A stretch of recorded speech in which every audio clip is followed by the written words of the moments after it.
Well, folks, welcome to one more edition of Politics Around. I'm Egberto Willis, your host. Thank you so kindly for being a part of the show. We are going to have a great show for you today.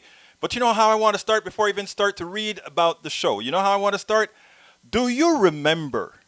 Do you remember when El Señor Donald Trump was out there telling everybody, you must go ahead and use the Plaquenil? That is a chloro. What is it called? The hydrochloroform, chloro, or whatever that it's called. The Plaquenil pill, that stuff that everybody uses, the one that is used by lupus patients. And you know, this morning I read an interesting piece by a lupus person here in the Houston area, and what they had to say would bring tears to your eyes.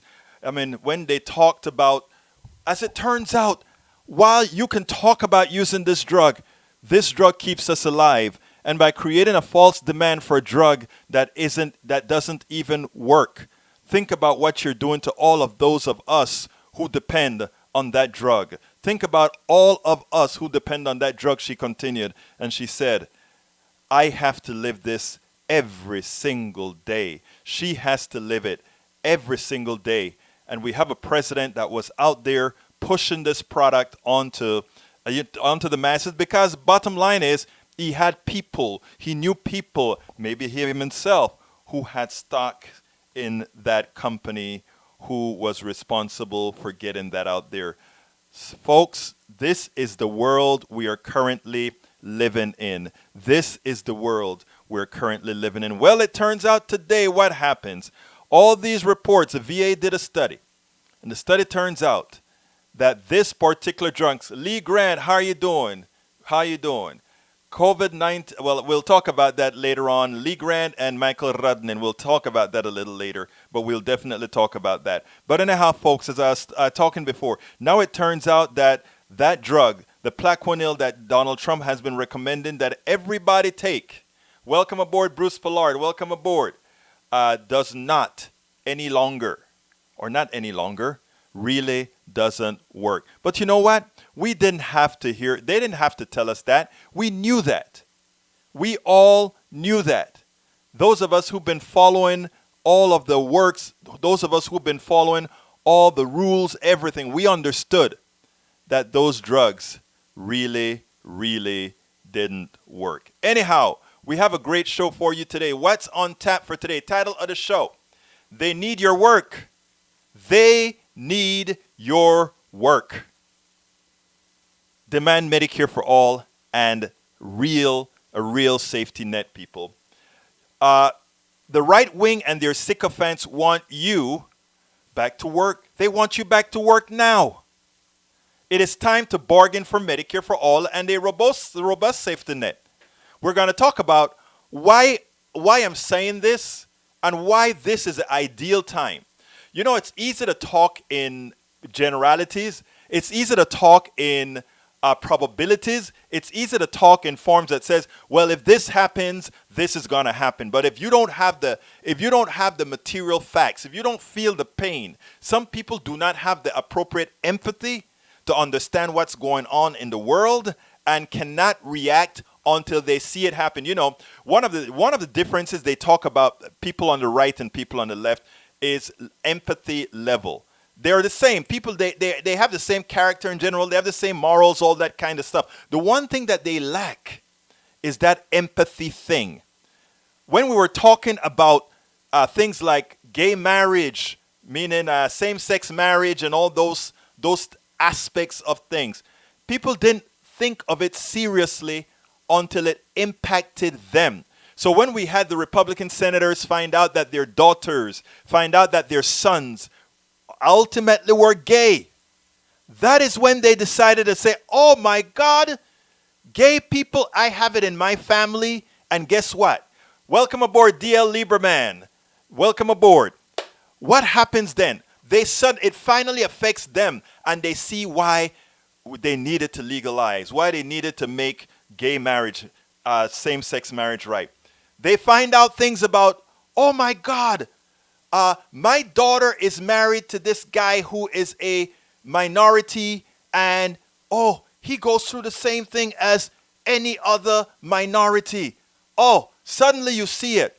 Maybe we need to make laws that are better. Maybe we need to make better policing laws because suddenly it touches home and your grandson now, or your grandson is no longer who used to be what you thought your grandson was going to be. And now he is at risk. And you see the issue firsthand the first time the cops stopped him and slammed him to the ground. You finally see it. And now you say to yourself, I get it now. There's some of us who can empathize, and then there's some of us who have to live it. We must not let COVID-19 go unnoticed because everybody notices now.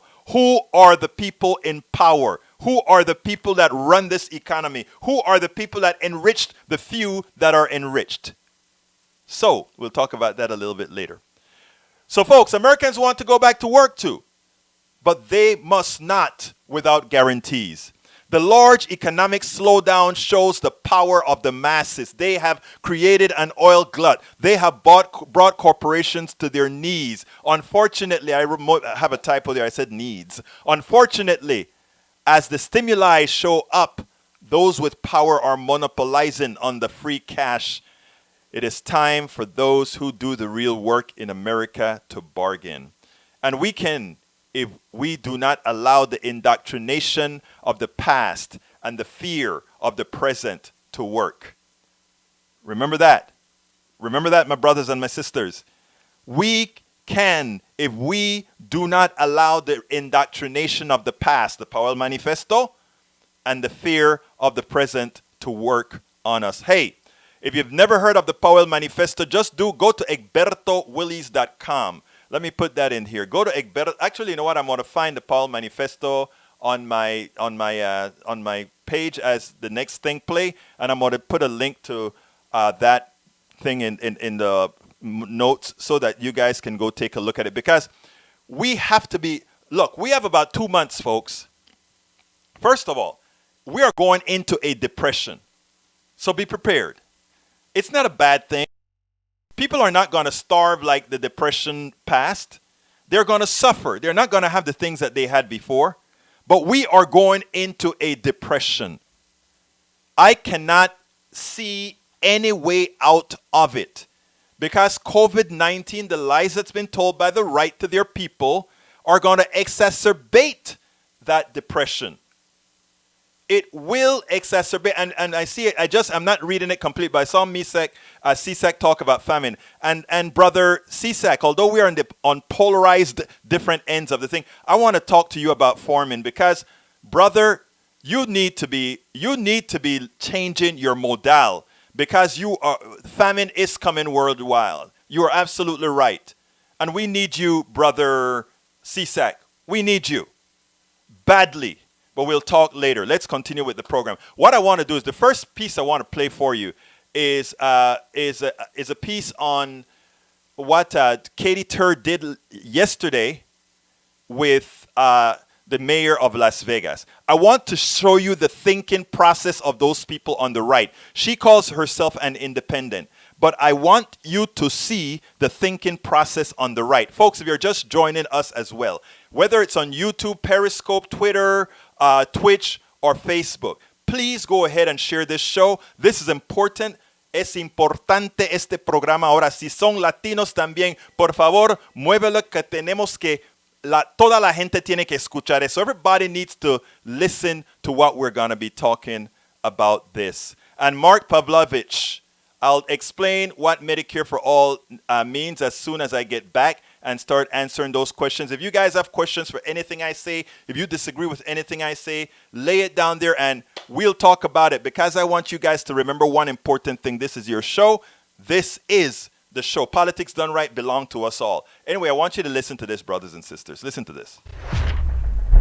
Mayor of Las Vegas, who has recently called the shutdown insanity. Joining me now by phone, the independent mayor of Las Vegas, Carolyn Goodman. I want to ask you about a bit of pushback that you're receiving from some of the major business leaders and other leaders in your city. Wynn Resort CEO Matt Maddox he said this in an op-ed: "I commend our governor for making the difficult decision and taking early action in the fight against COVID-19. I believe his decision saved lives. And earlier today, Stephen Klubuk, the chairman and CEO of Diamond Resorts International, had this to say about your recent stance on reopening the economy. Take a listen. Mayor Goodman is the mayor of the city of Las Vegas downtown. She has nothing to do with the Strip, and we're sick and tired of hearing this. The person in charge of the Strip is Miss Kilpatrick. She's head of the county commission, and that's what runs the Strip once and for all. Enough, Mayor. You have nothing to do with the Strip. Mayor Goodman, you keep calling it insanity. You want it to reopen. What do you make of that pushback? You couldn't be more correct. All I'm talking about is this is a hospitality service industry state. We have built this being very careful to make sure we're inspecting, licensing, and keeping our workers employed and giving the great community that wants to have a good time or bring their convention here safe, secure, and having a healthy environment. We wouldn't be so successful if that weren't happening. What I assume is that everybody is a carrier, that 100% of our population is asymptomatic but a carrier. And so how do we move forward? What do we do to keep our people working, to keep our parents being able to put food on the table, pay rent, and keep a roof over their head? So many now who live paycheck to paycheck and are in the service industry supported by these hotels have no way to do that. They can't stay at home because they don't have a home. And my whole opinion is get our people back to work. Mayor Goodman, how do you do that? If you assume everybody is an asymptomatic carrier, Vegas runs on crowds. They run on crowds in small spaces, interacting with each other, using slot machines, touching the same things, breathing the same filtered air through the casino. A lot of smokers in Vegas, making people highly susceptible to this disease. How do you keep people safe? Do you think it's possible? Well, absolutely. I mean, consider the fact that we have grown so exponentially here over the past 40 years. It's been incredible. And we've survived the West Nile and SARS, bird flu, E. coli, swine flu, the Zika virus, and we've done it. Those were not as contagious. They were not as contagious, and they did not spread as far as this disease has already done. Well, we'll find out the facts afterwards. Unfortunately, we all do better in hindsight. But those are the facts. Really we have a death toll. We have a death toll that proves it. We have cases around the country that prove that. Those are the facts. Assuming that you are correct, it's the masks. It's perhaps, but we do deal in crowds, and we have lived through all of these other virus-contagious, highly contagious diseases, and yet we have managed to continue to have wonderful conventions come up here and be a center for now Mayor Goodman, growingly there's no assuming that I'm correct. Those are the numbers that are released by the federal government. 791,000 cases. In the state of Nevada, we're over 3 million people, and we have 151 sadly lost individuals, most of whom could that be due to the pre-conditioned. fact that your casinos and your businesses are not open right now and people are not interacting? No. They were, well, from the point of has it been measured, has it been their control group? When you're doing statistics, control groups are absolutely so paramount. So everything's going to be looked at, and we certainly I look to Dr. Fauci, who has said that this is a virus that's going to be here and could recur next year or could last all the way through into December. So do we absolutely keep everybody out of work and destroy the life of people and our children and next generation because we have a fight in our hands with the virus? Let's go forward, open up the city, open up whoever wants to open up, but do it in a very responsible, cautious way, and let the businesses open, and competition will destroy that business if, in fact, they are become evident that they have disease. They're closed down. It's that simple. That's a modern-day survival of the fittest that you're laying out. I love that. I love the way she ends that. The modern-day survival of the fittest. Modern-day survival of the fittest. Beforehand, I just see Mark Pavlovich says, keep up. Let's see. Please understand that they are crazy on the left, right, and I said, yeah, we're going to talk about that. Stick around, Mark Pavlovich, and let's talk about that. And I tell you what, better if you anybody who wants to call in can call 646-716-5812. You can always call 646-716-5812 if you want to get on the air with me. Anyhow, folks, so the first thing I wanted to say, talking about cognitive dissonance, modern day survival of the fittest. In other words, in order the owners of those corporations, of all the people that she wants people to come back to work for, they're upstairs, they're well taken care of, and they won't get sick. They will make sure that they stay away from the virus. They will make sure that everything around them is nice, well, and sanitized. They will make sure that they're not in front of a whole lot of people. Okay? You take a look at, let's look at this piece now by El Señor Chuck Todd with these people at Tyson and how this went about. And then we'll go ahead and take it from there. This is very, very, very, very important. So, folks, stick with me. But before I go any further, if you're just joining me, folks, I need your help for the live shows.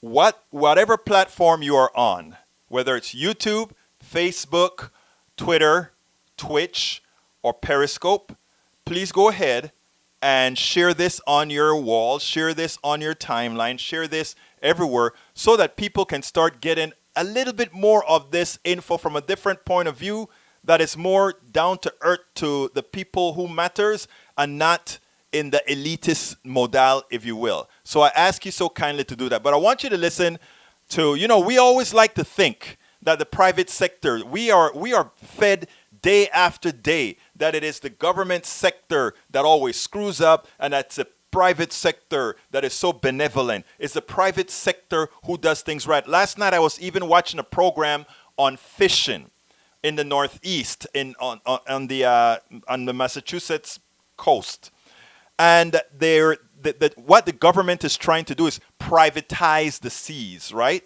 But they don't quite call it privatize the seas. They say if these people own their catch, they're more likely to take care of it. That is a conventional wisdom, right? But they don't understand that owning a home is different than fishing the seas. You see, home, you are there all of the times and you live there. So when you own it, you take a bit more interest in it.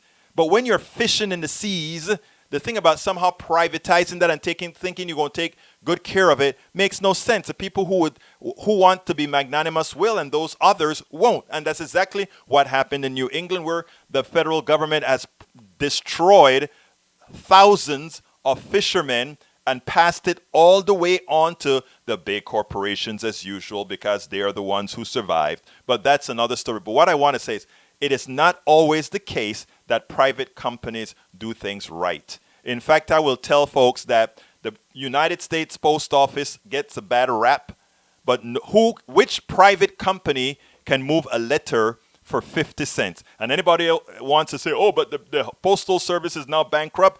It's a lie. It's a forced bankruptcy by forcing them to do things that no private corporation have to do, specifically stocking away a whole lot of money into their pensions. So what I want to remind folks before I move on, everything that you hear about the post office from the right wing, they are lies. The post office is a very well-run organization on the inside. Most of the negatives that usually occur via the private companies coming in. But anyhow, let's go ahead and play the second piece, and then we'll take it on the other side. Joining me now in Dallas is my colleague Morgan Chesky, who was just in Waterloo for us yesterday when we were wondering, would they temporarily shut down this plant? And Morgan, what's interesting here, it wasn't because of the governor's request. It wasn't due to locals' request. The implication was that it was simply due to not enough workers. Yeah, that's certainly the implied message coming from Tyson today, Chuck. And they're saying that worker absenteeism combined with COVID-19 and those community concerns basically left them no choice other than to temporarily shut down. down this plant, which employs 2,800 people. And I want to share with you another part of that statement that they shared today, just trying to detail how the next few steps will go, saying that the facility's 2,800 team members will be invited to come to the plant later this week for COVID-19 testing. Now, that will be a first for Tyson to do at this plant. It comes after they instructed all of their team members to be wearing masks, and they also installed about 150 temperature scanners to make sure that anyone entering that building could have their temperature read. Anyone with a fever, obviously, be sent home. But this also comes on the heels of a proclamation issued by local officials, basically pleading with Tyson and the governor to temporarily shut it down. And so it's giving them a little bit of peace of mind in that regard, simply because of the sheer number of cases we've seen over the past week. If you go back a week ago there in Waterloo and Black Hawk County, Iowa, you have about 70 cases. Now that number is sitting at around 400, 181 cases traced to that very plant. That number expected to only go up after the county sheriff told me it's really too little too late at this point. And he said, the cows are already out of the barn, Chuck, because Tyson should have taken stronger measures in his mind several weeks ago when they had a chance to limit the spread. And now he says officials are really left to play catch up here, and it has a serious implication for our nation's food supply. Chuck? Morgan, I just want to double check something, because you said you read it from the statement. Tyson is only now deciding to start testing. They're beginning April 22nd, after what we saw, what happened to Smithfield in Sioux Falls. Today they announced they're going to start testing their employees? That's remarkable. That's what we're understanding. The governor is saying that they're hopeful to do that on Friday. And important to note here, Iowa responsible for 1/3 of our country's pork production. This one particular plant, a major player in that. And the concern from a standpoint there is the governor saying that should this shut down for a long period of time, prices at the grocery store could be going up due to a shortage of product. And on the beginning of this process, Chuck, whether or not we want to talk about it, but farmers who are raising these pigs to take to the processing plants are now forced to hold on to them. And if they have to do so for an extended period of time, the unfortunate reality here is that hundreds, if not thousands, of livestock could be euthanized because they simply have nowhere else to go. No, it is the food supply stoppage here at these plants causes all sorts of chain reaction. Man, that is so, there's so much to unpack there. Numero uno, let's realize this, first of all. Notice how screwed up it is. Tyson knows that it has people working side by side. If you have the president of a country dismissing the coronavirus as somehow not as serious as it is, the president of the country, these corporations probably assume the president of the country, because he has all the inside information, knows the truth. And he wants people to come back to work now. He also said, this is just like the flu. Cognitive dissonance. Those I always try to inform my brothers and my sisters, not because somebody labels themselves the executive of a company, the president of a company, or whatever, means they have much upstairs. It doesn't mean that they're rational. It doesn't mean that they have a lot to think about. It doesn't mean that they have more than you do. In fact, most of the times the people who work for these people know quite a bit more. Bill Gates is an exception. Bill Gates is a brilliant person. In as much as he has some issues that I disagree with him on capitalism on, he's a brilliant guy. But most of these corporate executives, some of them started out as little. I worked with quite a few of these guys back in the days from the oil companies and all of that. And look, all my brothers and sisters here, you guys probably have a lot much more upstairs than they do. So it's not at all surprising to me that given that their master has said, this isn't very serious, that these guys go ahead and put their people in danger, which is what they did. If I were these employees, they should have a class action suit ready for all these poultry companies. And when they win that suit, have it be a employee-run corporations. When they get punitive damages from Tyson, when they get punitive damages from Smith, when they get punitive damages from all these companies who killed some of them and put their health at risk because they were not following protocol, known from the CDC or anybody else knowing what's going on here. I hope, I pray that what goes forward is that all these people that go to work and get sick because of these guys following the right-wing mantra, I hope that they sue these people and say, you put us in an unsafe environment, and as such, the company is now ours, and we will now run the company as an employee cooperative, which has care now for the only two vested interests now, the only two stakeholders now, the workers and the consumer. The workers and the consumer. Well, the workers, their suppliers, and the consumers, three. Because, folks, we have to start nipping at the butt where all this evil begins. I call it evil because anybody who does what they did to these employees, they didn't care. These were a whole bunch of Latinos, man. Mostly Latinos and poor white people and black folk. Who cares? That's who these people were. So they didn't care about their well-being. They didn't care about their health. And now they're sick. Now the plant has to close down. Now, secondly, I said there's a lot to unpack here. So we know that these guys are full of cognitive dissonance. Either cognitive dissonance or just mere evil. One or the other. Or maybe both. One or the other, or maybe both. That's what we know. Secondly, what else do we unpack here? When you take a look at these factories having to close, we have to look at what it means for the rest of society, right? Our brother Michael Cisak here in the room is a farmer. And many of these guys are of the belief that those folks on the right are working for them, that somehow government is doing them wrong. When the reality is the corporate sector running the government is doing them wrong.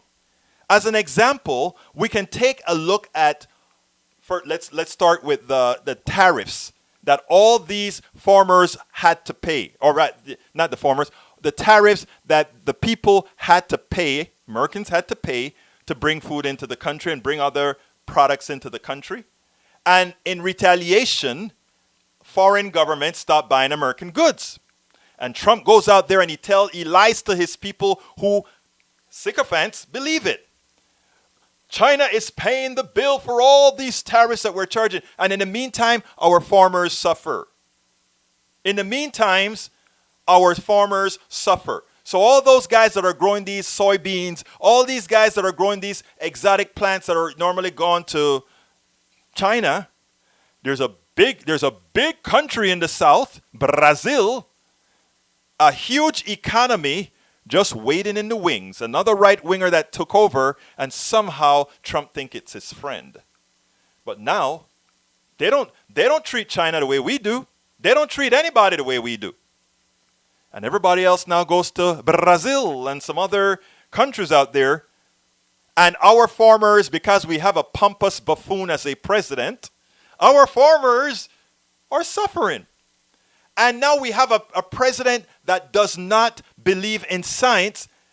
And whether the farmer, a simple person, knows science or not, he hopes that president that he normally says, I love you, President Trump. Protect me. Help me. I know what you're doing is good for me.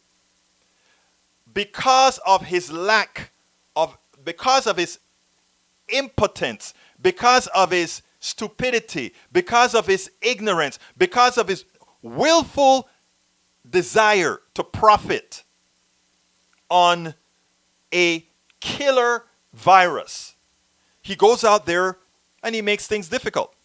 And he goes out there and make it like it's a simple thing. So what happens now? Our farmers out there, and like I said, farmers are mostly on the right. I don't know why, but they're mostly on the right because they believe the crap that these right-wingers tell them, right? But their policies kick them in the butt. I watched another documentary on what we did with milk. I watched a documentary on what we did with fish. I watched a documentary on what we did with chickens. where the corporations have taken it all over and the farmers have just become indentured servants. The small farm disappear into the corporate farms. And still, you tell me you believe in the way the right works as they gobble you up. Come on, farmers. Now we are, Michael, CSAC earlier said something about a famine worldwide. It's not going to be only a famine worldwide. It's going to be a famine here in the United States. As you heard at the end of the document, or the piece that Chuck Todd just spoke about, guess what's starting to happen? Oh, those pigs, who's going to feed those pigs, given that the pigs, they can't afford to feed the pig. They need to get those pigs to market, but Tyson is closed. They can't process pigs.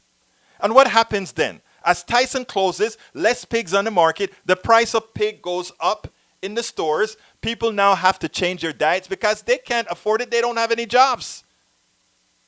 Right? Paradigm shift, people. Paradigm shift. This is a time where workers are hurting, but this is also the time where guess who's hurting?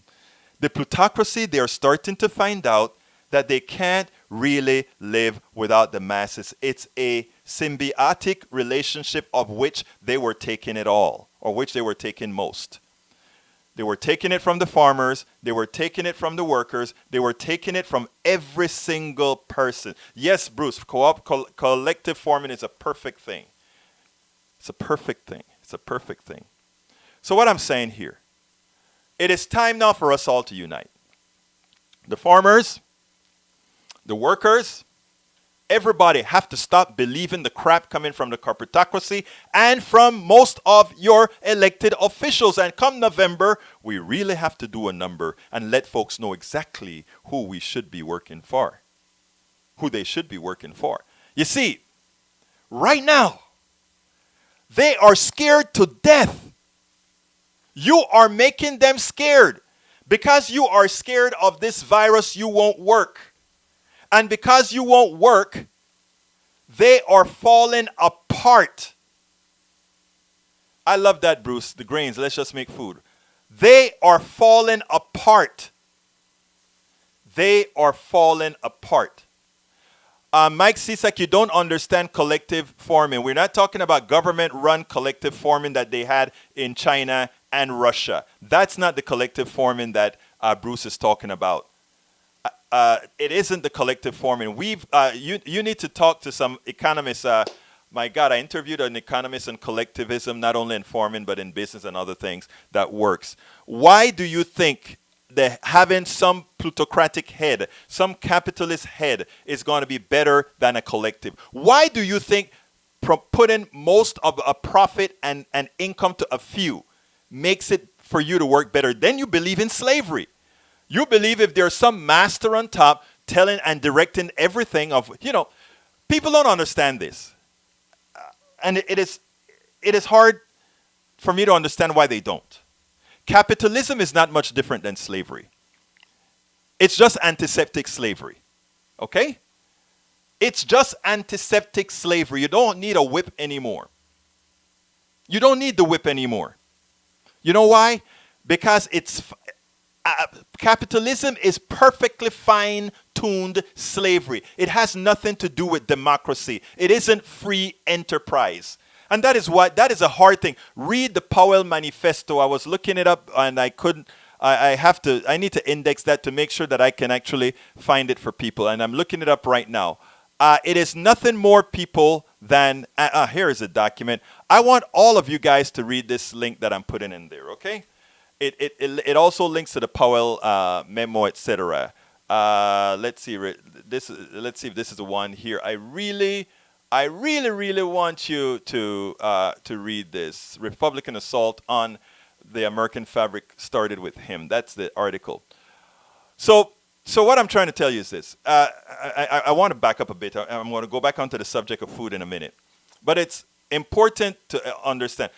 Mike Cisak, if you think what I'm saying is BS, please give me a call, 646-716-5812. I'll be more than happy to have a civil conversation with you on this. But when I tell you that capitalism is antiseptic slavery, well designed, let me explain it to you. Check this out. And by the way, folks, if you're listening on YouTube, feel free to go ahead and give us a super chat out there. Check out what super chat means and it really helps us keep this program going. But check this out, folks.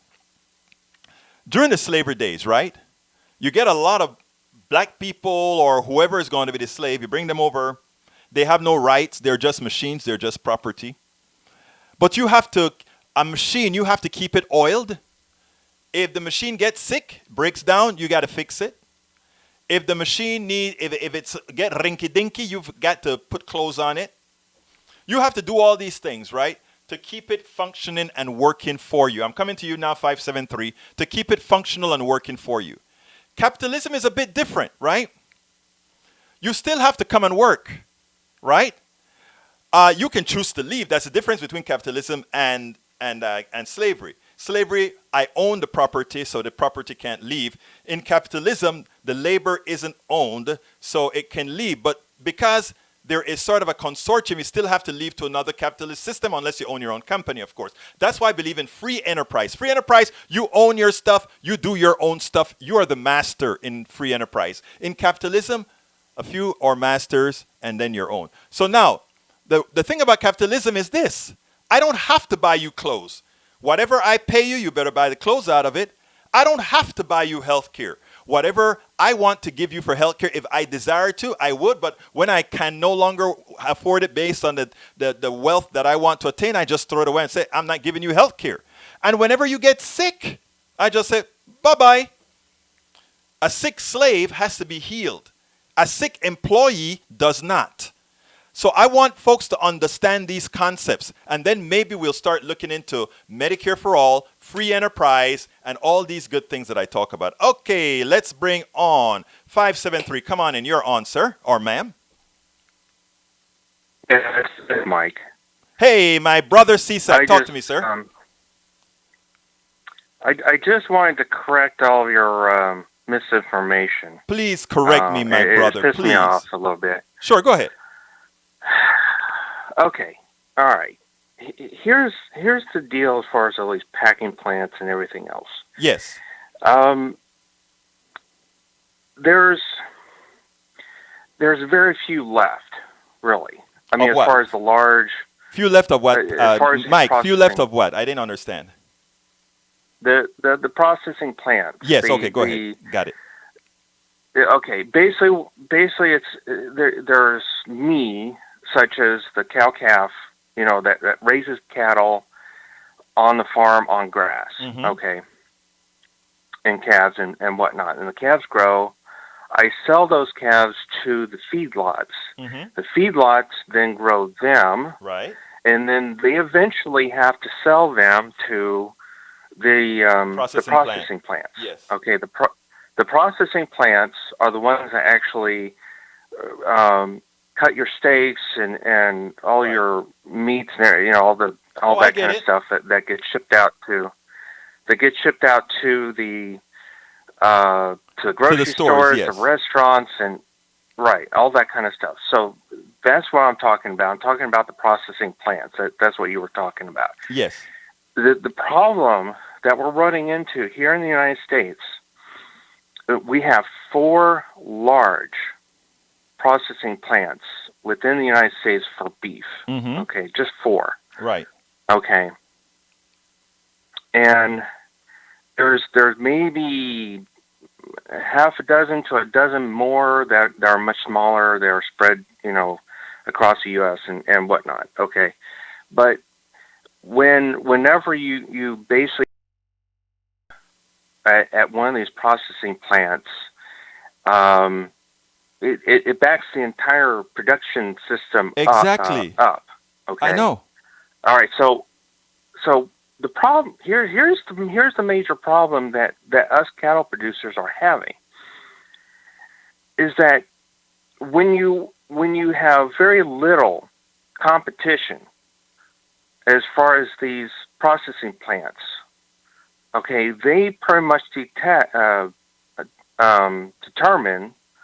how much they're going to pay back to the feedlots, which means how much the feedlots are going to pay me. Hold on a second, Okay. Mike. I understand all of that. And I think our audience Okay. understands that. And I think what our audience is trying to tell you as a conservative is that there's no reason to have just 4 major plants, the reason we have 4 major plants There is a reason. There is a reason. And I'm Efficiency trying is not to a beat it reason, through but go people, and ahead. they don't understand it. Well, make it quickly. The Make the point reason quickly. is I beg. government regulation. The cost of government regulation has put so many of these smaller businesses out of business that it's gotten to the point where there's very few left. Let me stop you right there because That's the that problem. I know you, Mike. That's CSAC, exactly what's happening. I know you believe that. I honestly know you believe that, brother. I know you I believe have that. Hold every on, Mike, single year Mike, please now. listen to me now, Mike. I've listened to you. I Listen made for you a talk. second. Let me tell you why. Every single year, I have to go to a new butcher for my own beef. And you know why? Because of regulation. Mike, let me the cost stop of you. regulation is putting these people out of Mike, business. Mike, And here's it the deal, sucks. okay? Please. And this is what hurts the right, and this is what hurts your business. I care about your business, and I care about you, okay? I really do. And what I really get frustrated and tired with is good people like you believing the crap. And this is what I mean. I'm living the crap. Don't I know tell you me do, sir. believe in it. Sir, I know Don't you do. give me that BS. Sir. I'm tired of this. I know you Seriously. are. I know. I'm living it. I see it. I talk to them every single day. Mike, One of my favorite butcher told me why he went out of business. He said between for the last 20 years, he took over his dad's business of a butcher. Okay? He couldn't stay in business anymore because the costs were 100% more because of all the damn regulations that Mike, they've been I piling want to tell you upon something. That is him not true. over and let over me again. explain to you and why I'm telling you it's not true. Okay? Oh, Anything so that costs you're saying that he's Mike, not Mike, telling let me the finish, truth. please. I made you talk on You and see on. how and much BS you're telling? No, Mike. Mike, I want you to stay there and I want you to listen. The corporations, the big corporations, are the ones who run the government to make sure that the regulations are passed in fashions that do exactly what you just said. And what I'm saying is you need to learn, you need to think through different levels of abstraction, Mr. CSAC. And that's where I need you to listen to me and get smart about the issues, sir. Listen guess to me. what? Mike, stop. I gave you your whole leeway, my brother. I honestly did. So please listen to me, Mike. Please listen to me. That big corporation point that you just said Yes. is absolutely true. And so my brother, listen to me here, my brother. And there's one point I'm trying to tell you. Yes, sir. Is that these people, as they gain market power and money, Yes. they lobby the government, and the government gives them all the different kind of regulations and stuff that they want. That makes everything cost more. For one. Okay, Mike, I gotta let you go because I have a lot more to go over, but I want to tell you, I want to thank you.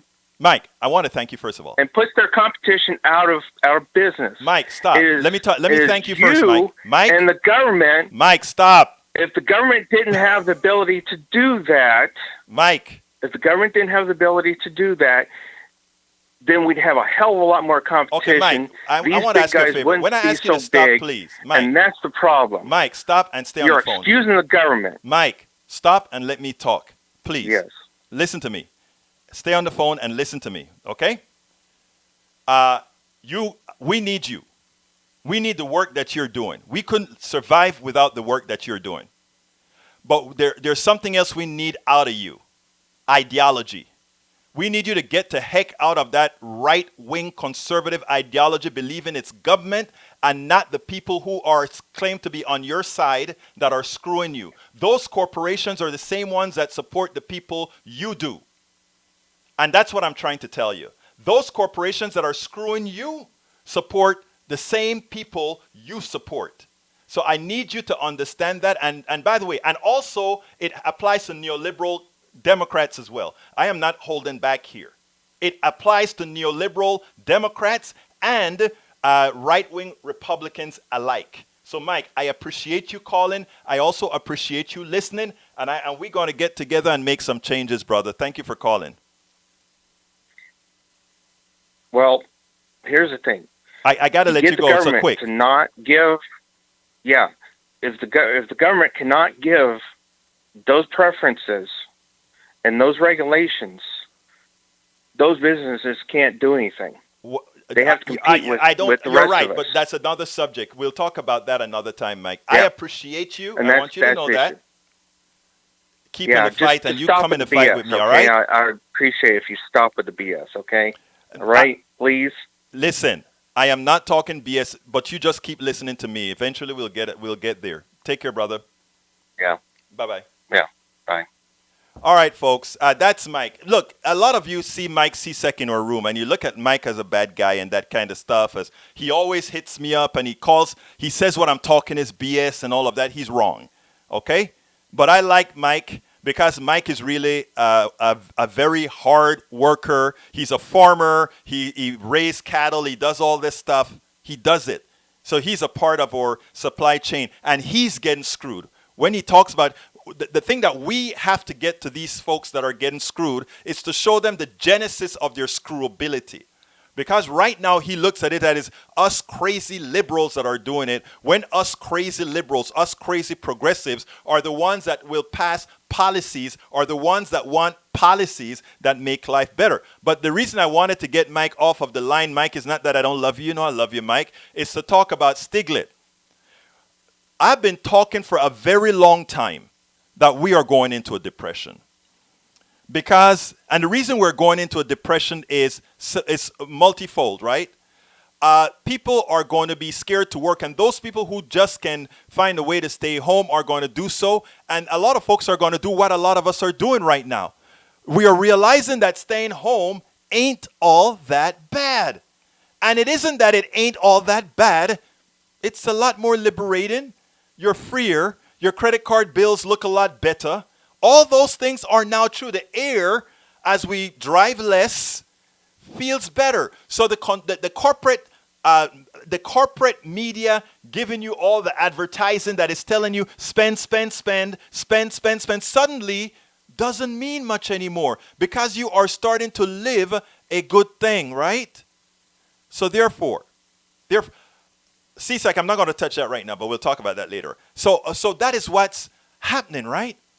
So what that means is we are going to have to adjust to a different money flow, to a different cash flow, to a different way money runs. And if that turns out to be 10, 15, 20% of the economy, that's a depression. And prices and all these things are going to fall accordingly. Supply and demand in things that are market-based still applies. There are certain things I believe don't belong in a supply-demand domain. We should remove them from that domain, but that's another topic. But anyway, there's an article today in Common Dreams, and of course, it's by Jake Johnson, one of the Common Dreams premier writers, and that article said the following: Nobel economist Joseph Stiglitz warns U.S. barreling towards second Great Depression thanks to Trump GOP failed COVID-19 response. I don't remember if you guys know this, and think about this.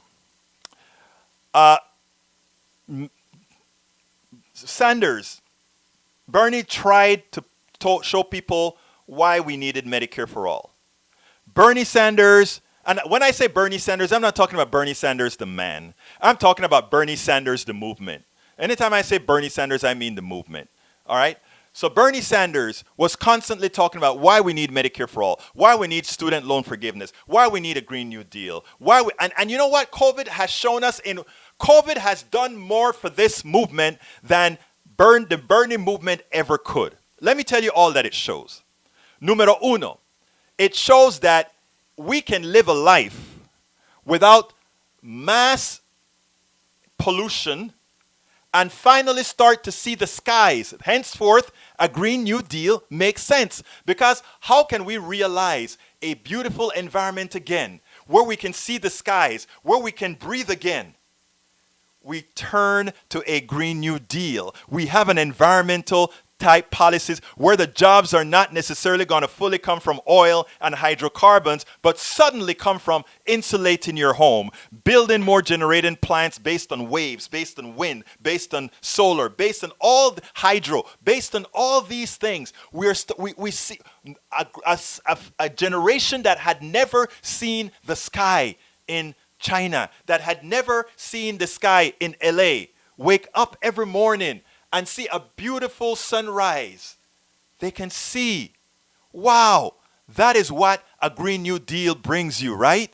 Plus employment. It doesn't come without employment. It comes with a different kind of employment. So it shows us that we can move there.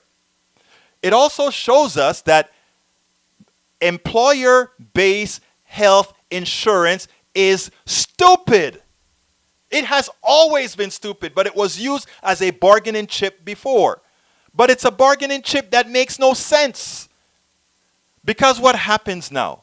In a depression, we are having 20% of the people losing their jobs. A lot of them didn't have health insurance already, and now a new set of people, including executives and otherwise, are going to realize that the cushy insurance that they had with their corporations ain't there anymore. Their insurance were tied to their beautiful, beautiful jobs. And guess what's not there anymore? Their jobs are not there anymore, and therefore their health insurance isn't there anymore. And when they attempt to get private health insurance, they're going to see what those of us who've been unemployed all our self-employed all our lives had to go through in the fight with insurance companies, where we didn't have a corporate middle person to take care of it. So they now see that, right? So going back to work requires us to bargain, people. They don't want us to be out too long to see what it's like, because now the bargaining power lies with us. Now we are the ones that can bargain. Now we are the ones in power. And you can say, well, then you just starve. No, because Mike Cisak is still going to have to grow some cows, and we're going to create an alternate economy where we're going to have to find ways to get food outside. You see, if the corporations are not providing it, people are going to find other ways. And when they find other ways, they're going to remember who screwed them. I mean, some people are always going to be slaves, right? Some people are always going to coalesce to the corporations. They're always going to give in. But a lot of us are going to see things differently then. So, this is the time when they see what's the word? It's tenuous. How tenuous one's healthcare is with employer-based insurance. Who pays you? Who gives you who gives you your services based on not taking too much away from their shareholders or their bonuses? Suddenly you see where you really have to look out for yourself. So that's the second thing, Medicare for all. Then they're going to see something else. You know, when you work for Exxon, or you work for Shell, or you work for Schlumberger, or you work for Microsoft, or you work for any of these companies, right? They want skilled workers. They want intelligent workers. How do you get intelligent? You go to college. But you used to have to pay for you pay for your college alone. You borrow loans for your college. All these things, right? But guess what, brothers and sisters? They want you to invest in you so that they don't have to invest in what they need from you. So they went to all these state governments and cut taxes so that they no longer paid for your education. So whereas when I came to the United States of America, in-state tuitions for Texans was $4 an hour. $4 a semester hour. Multiply that by 4 for the amount of time since then, and still it costs more to go to college because all these corporations want to pay little. All these rich people want to pay little. They got rich. They grew on your backs. They grew with your intellect. They grew with your minds. They grew with your labor. They grew with your sweat. Some of them even grew with your debts. I don't mean debts. I mean death, as in you die. And many of you, to work for them, had to go to college, take out humongous loans. A lot of those doctors that you see, they're suffering. Some of them dying as they take care of COVID-19 people. They are hundreds of thousands of dollars in debts. And you know what the corporations who control those hospitals are doing? Cutting staff. As they need more in order to keep profits rolling for their masters, for their shareholders, for the corporate executives. They're cutting people in the middle of a pandemic because we don't have a medical system worth anything. So, you got to bargain for Medicare for all as well. Okay? I can tell you over and over and over and over and over how COVID-19 is doing much for us, much more than the Bernie Sanders movement could ever, because it put things into perspective. Healthcare it puts into perspective. Education it puts into perspective. The environment it puts into perspective. If we lose this chance to make that change, it's on us. Then we really are slaves, and slaves that have nothing to do racially. It is now no longer racial slavery. It is American slavery. It is Western slavery. It is capitalist slavery. We can get out of that now, though. And there's a start. And I never believe in telling folks, and by the way, look at that article. I don't have time to go over it right now, but look at that article. I never believe in giving advice, in telling people all the problems without giving them advice. So how do we get out of this? First, you know what I'm telling you first. Make sure that other people hear my programs, because I'm not pulling any punches. And in as much as I love all my listeners, when the Mike C-Sex come on, we have a civil conversation, and I will always be endeared to Brother C-Sex because I so respect the work that he and all the farmers of America are doing. And I mean that to the depths of my heart. We need them. We need you guys. But we also need you guys thinking about us as well. And we will be thinking about you as well. We need you. But we've got to change, folks. By not going to work, we have shown who is the powerful ones in this country. All of us. All of us. All of us. I have a lot more to say, but I'm out of time, so I'm going to continue a lot of this discussion tomorrow. But what I want to do is I need to ask you guys who come to our programs to share it. First of all, share it in every avenue. I beg you, I beg you, I beg you. We need to get people following these things. I beg thee. Okay, reparations. My dear D.L. Lieberman, I 100% believe in reparations. I 100% believe all those who have been aggrieved must be taken care of. Absolutely so. I need to do a show completely on reparations. You're invited as my guest, Miss Lieberman, when we start talking about that anytime, any day, whatever. But for right now, folks, I need to ask you guys to please go to store.politicsdoneright.com. Please go to store.politicsdoneright.com. Support us by buying some of our products, our cups. My book, As I See It, Class Warfare, the Only Resort to Right-Wing Doom. Please get a copy. Go ahead and either get it at our site by doing it that way. Guess what? You take out the middleman. But if you prefer going to Amazon, please get it at Amazon.com as well. And don't forget, I also have the book. I once had a lot of weight problems and heart problems. Not heart problems, but high blood pressure. Here's the deal. Here's the deal. Lose weight and be fit now. Yes, not politics, but it is politics in that. Hey, I do politics. I'm an activist. I'm not only behind the camera. I go out there in the field as well. So please go ahead and get any one of those books. Get them both. Buy directly from our site, store@politicsdoneright.com, or you can go ahead and get it at Amazon. But I prefer if you get it at store.politicsdoneright. But what I need you to do, most of all, most importantly, I ask thee so kindly, please subscribe to our program. It starts, folks, at, look, $1.99. Come on now. What we really need is we need to have a steady amount of cash flow to make this continue to be viable. And only you can do it. I do this. We do this together for all of America. If you want, go to Patreon. I put it in there. Patreon.com/politicsdoneright is where you subscribe. patreon.com/politicsdoneright. Of course, if you want to just give a contribution or contributions via PayPal, you can either do series or one. Just go to paypal.me/politicsdoneright. Again, that is paypal.me/politicsdoneright. If you're on YouTube, you can give us a super chat. Super chat is a quick way of saying, hey, brother, I like what you had to say. Keep on doing the good work. We want to put a little 2 cents here in to help you get the message out.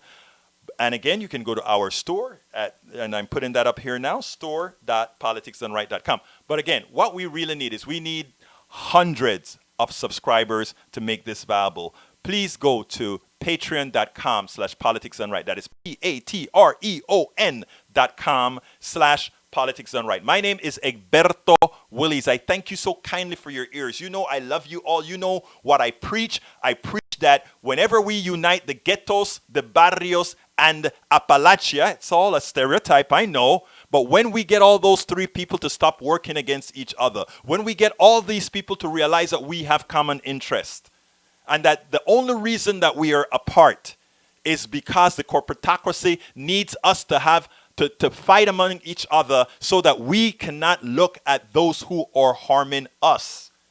And one of my goals, my dears, is to get rid of that.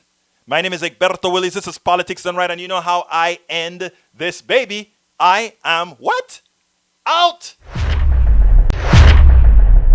I'm Egberto Willies, host of Politics Done Right, an independent news program. I post several news videos of interest every day. I ask you so kindly to subscribe to my channel. And please leave me some comments. Thank you very much.